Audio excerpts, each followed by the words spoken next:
And welcome back to another podcast with Mr. Hagan. And on this podcast, we're going to look at some examples of calculating the nominal GDP versus calculating the real GDP. So in this case, we're going to assume that there are three goods: good X, good Y, and good Z.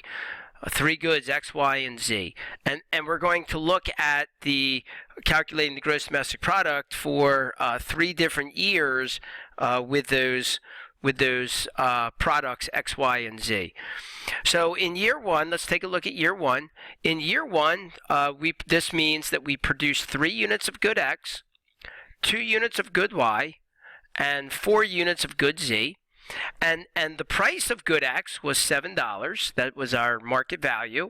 The price of Y was $4, and the price of Z is $5. So how do we calculate the gross domestic product? Well, remember we talked on a previous video that calculating the gross domestic product is just price times quantity. The price of apples times the quantity of apples, plus the price of bananas times the quantity of bananas, and so on and so forth. So we're going to apply this formula to calculating the over here the gross domestic product. So what we would do is we would take the amount of good X that we produced, and that was 3 units of good X. So we would take we'd say the gross domestic product, and I'm going to say the nominal gross domestic product. So the nominal gross domestic product is equal to we produce 3 units of good X times the price of good X, which is $7. Okay, that's price times quantity. Plus the second good, Y, we produced 2 units of good Y, and multiply that by the price, which was $4.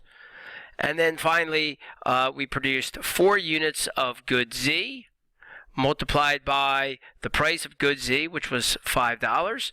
And then we want to just calculate the gross domestic product. So this would be 21 plus, and these are all measured in dollars, keep in mind. 4 times 2 is 8, plus 20. And so let's see, that's going to be a gross domestic product of $49. Okay, I mean, that's really obviously silly, very small number, but we're just doing this for just kind of for practice. So the nominal gross domestic product in this case would be $49. Okay? Now, let's take a look at year 2. Year 2, we will calculate the nominal gross domestic product again. So let's separate this out here. Now we're going to work on year 2.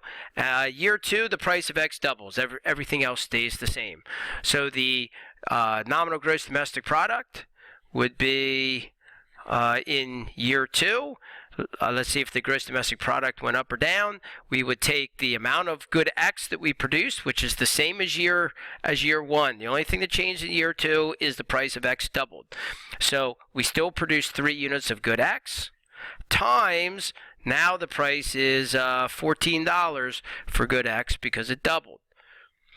Plus year 2, let's see, we're still producing 2 units of good Y in year 2.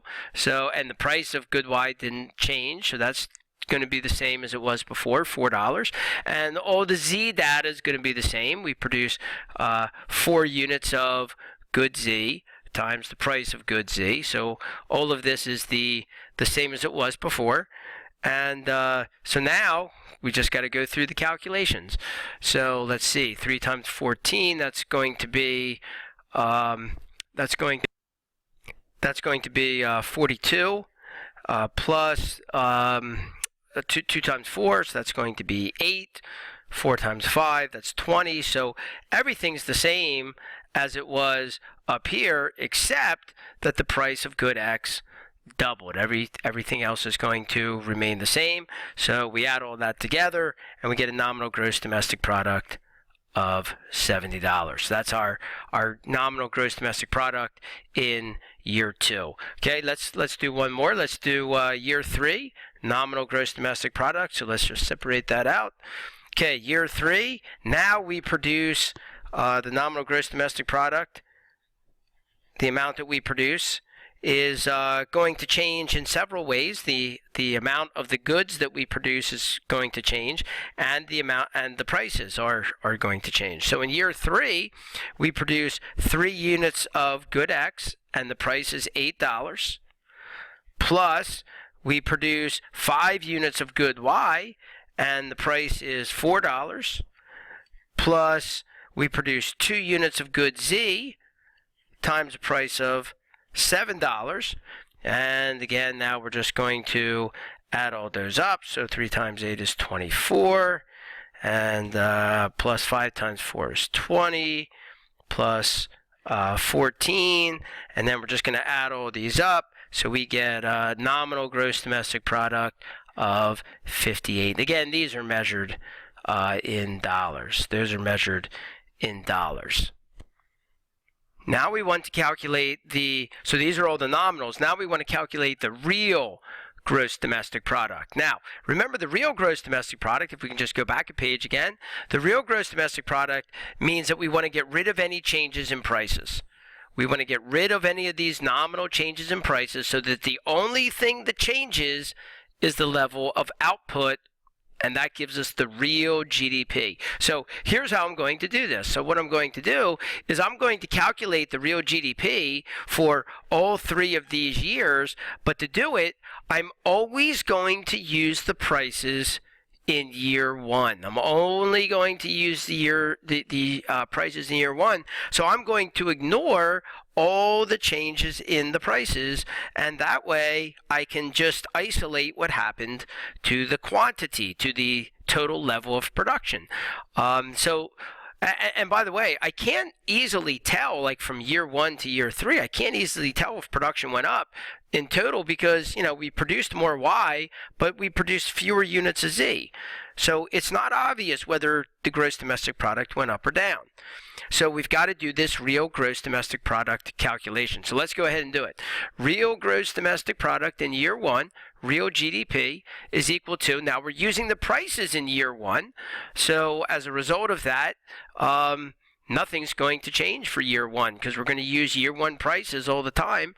So let's see, we're going to do, in year 1, we produce 3 units of good X times the price of X in year 1, which was 7, plus 2 units of good Y times the price of good Y in year 1, which is 4, plus we produce 4 units of Z times the price of Z in year 1. So here's our prices, and they're all from year 1.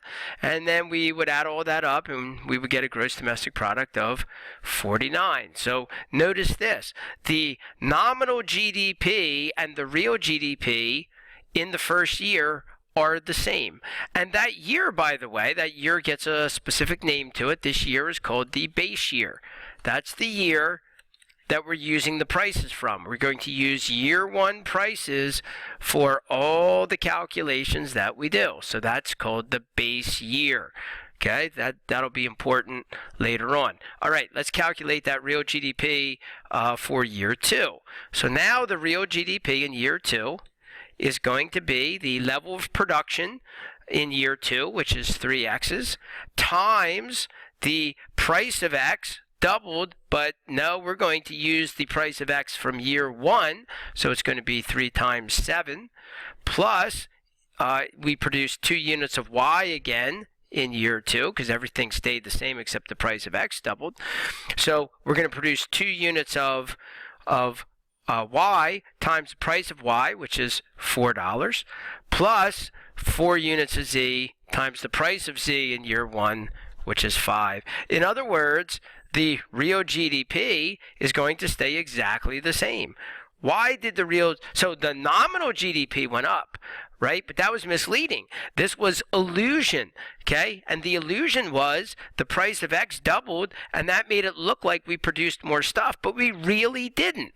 And the real gross domestic product shows that we didn't really produce any more than we did before. That's the importance of calculating the real GDP. Let's do this all one last time. So for this last year, we really don't know whether or not the real GDP went up or down because we got all kind of things that are changing. So let's go ahead and do the calculation. Real GDP, the real GDP for year 3, we're going to take year 3 production, which is 3 units, multiplied by the price from year 1. So that would be 3 times 7 plus the level of production of Y in year 3 multiplied by the price in year 1. So that would be 5 times 4 plus our last one is our level of production in year 3. We produced 2 units of Z multiplied by the price back in year 1, which was $5. So it's going to be 2 times 5. And then we go ahead and we do our calculations. So this is going to be 21 plus 20 plus 10. And so our real gross domestic product is going to be so this is 41.51 is going to be my real gross domestic product. So then we can see that the nominal gross domestic product from year 1 to year 3 went up, but that was misleading. That was a little bit illusion. The real GDP, it did go up, but not by as much as we thought. It only went up to 51. So that's the importance of calculating real GDP and using the base year prices to do all of our calculations. We'll talk more about this base year and inflation and prices in some future podcasts. Thanks for joining me. This has been Mr. Hagan, and we'll see you on the next podcast.